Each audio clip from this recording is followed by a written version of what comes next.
الله نحمده ونستعينه ونستغفره ونعوذ بالله من شرور أنفسنا ومن سيئات أعمالنا من يهد الله فلا مضل له ومن يضلل فلا هادي له وأشهد أن لا إله إلا الله وحده لا شريك له وأشهد أن محمدًا عبده ورسوله أما بعد فإن خير الحديث كتاب الله وخير الهدي هدي محمد صلى الله عليه وسلم وشر الأمور محدثاتها وكل محدثة بدعة وكل بدعة ضلالة وكل ضلالة في النار فأعوذ بالله السميع العليم من الشيطان الرجيم بسم الله الرحمن الرحيم لقد جاءكم رسول من أنفسكم عزيز عليه ما عنتم حريص عليكم بالمؤمنين رؤوف رحيم قال النبي صلى الله تعالى عليه وسلم أنا بعثت لأتمم مكارم الأخلاق. حاضرین جمعہ، تمام قسم کی تعریفات و توصیفات، مدح و ثنا، کبریائی، بڑائی اور بزرگی بیان کرنا اس وحدہ لا شریک خالق کائنات مالک ارض و سما کے لیے لائق و زیبا اور سزاوار ہے، جو ہم سب کا خالق و مالک، مربی، پالنہار، نگہبان و نگہدار ہے، جو اس کائنات کے چپے چپے اور ذرے ذرے کا مالک ہے۔ بعد انگنت درود و سلام نازل ہوں اللہ کے تمام بھیجے گئے انبیاء کرام پر، خصوصاً بالخصوص تاجدار مدینہ احمد مجتبی محمد مصطفیٰ صلی اللہ تعالی علیہ وسلم پر، جن کے ذریعے سے اللہ تعالی نے ہم تمام کو ہدایت کی دولت نصیب فرمائی۔ اللہم صلی وسلم وبارک علیہ۔ پچھلے خطبہ جمعے میں رسول اکرم صلی اللہ علیہ وسلم کی زندگی کے آخری لمحات سے متعلق کچھ باتیں رکھی گئی تھی۔ آج کے خطبے کا جو موضوع ہے وہ ہے معجزات رسول صلی اللہ علیہ وسلم۔ یہ ایسا ٹاپک ہے، بہت کم اس پر گفتگو ہوتی ہے، اس لیے ہم سمجھتے ہیں کہ موسیٰ علیہ السلام کو ید بیضا اور عصا معجزے کے طور پر عطا کیے گئے، عیسیٰ علیہ السلام کو بھی ایک بڑا معجزہ عطا کیا گیا۔ رسول اکرم صلی اللہ علیہ وسلم نے خود فرمایا کہ اللہ تعالیٰ نے ہر نبی رسول کو کوئی نہ کوئی معجزہ دیا تاکہ لوگ اسے دیکھ کر اس کے اوپر ایمان لائیں۔ رسول اکرم صلی اللہ علیہ وسلم اپنے بارے میں فرماتے ہیں کہ مجھے جو معجزہ دیا گیا سب سے بڑا معجزہ قرآن ہے، جس سے قیامت تک آنے والے لوگ اس سے متاثر ہوتے رہیں گے اور اس پر ایمان لاتے رہیں گے۔ ہر اعتبار سے قرآن معجزہ ہے، فصاحت و بلاغت کے اعتبار سے، قیامت اور آخرت کی خبریں دینے کے اعتبار سے، اور جتنے بھی آپ اعتبار بنا سکتے ہیں اپنے طور پر، ہر اعتبار سے قرآن ایک زندہ معجزہ ہے۔ آج بھی قرآن نہ سمجھنے والا شخص بھی متاثر ہو کر اسلام قبول کر لیتا ہے۔ چلیے سب سے پہلے اپنی بات کا آغاز صحیح مسلم کی ایک روایت سے کریں گے۔ عن جابر قال قال رسول اللہ صلی اللہ علیہ وسلم انی لأعرف حجرا بمکہ کان یسلم علی انی لأعرفہ الآن۔ حضرت جابر رضی اللہ تعالیٰ عنہ کہتے ہیں کہ رسول اکرم صلی اللہ علیہ وسلم نے ارشاد فرمایا میں آج بھی اس پتھر کو پہچانتا ہوں، انی لأعرفہ الآن، آج بھی میں اچھی طریقے سے اس پتھر کو جانتا ہوں جو نبوت سے پہلے، جو رسول بنائے جانے سے پہلے میرے اوپر سلام پڑھا کرتا تھا، جو مجھے سلام کیا کرتا تھا۔ پتھر، جی ہاں پتھر۔ آپ بول سکتے ہیں کہ آپ تو ابھی نبی نہیں بنائے گئے تھے، بنائے تو نہیں گئے تھے، لیکن اللہ کے یہاں لوح محفوظ میں اس وقت لکھ دیا گیا تھا جب حضرت آدم پانی اور مٹی ہی کے مرحلے میں تھے۔ دوسری حدیث عبداللہ ابن مسعود سے، یہ بھی صحیح مسلم ہے،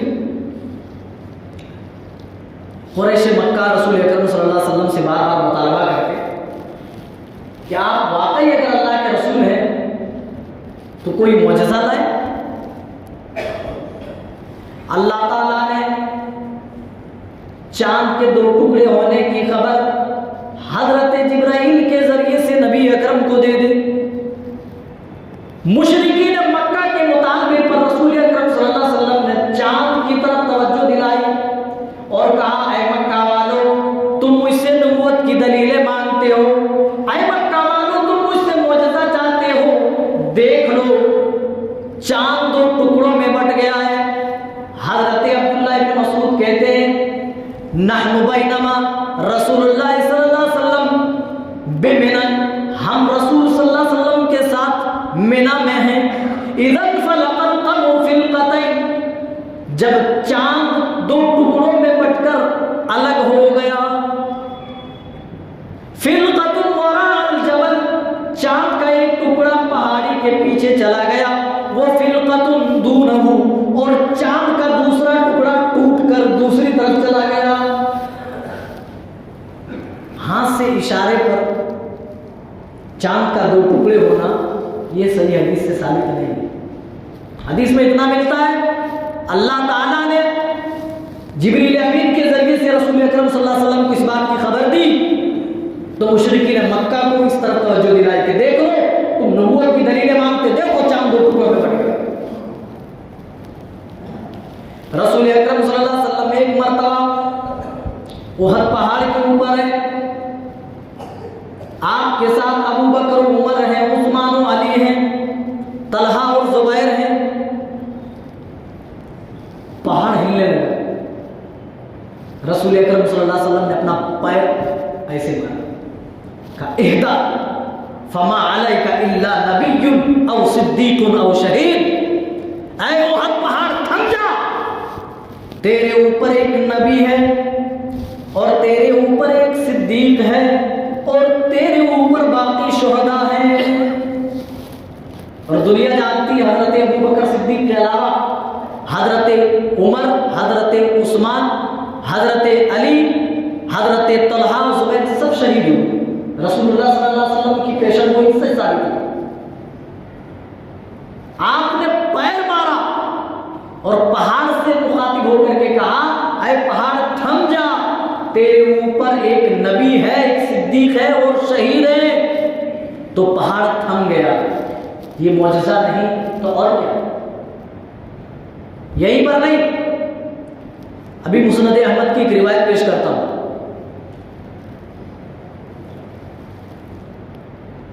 حضرت عبداللہ ابن مسعود اس حدیث کو روایت کرتے ہیں، کہتے کنت غلاما یافیا،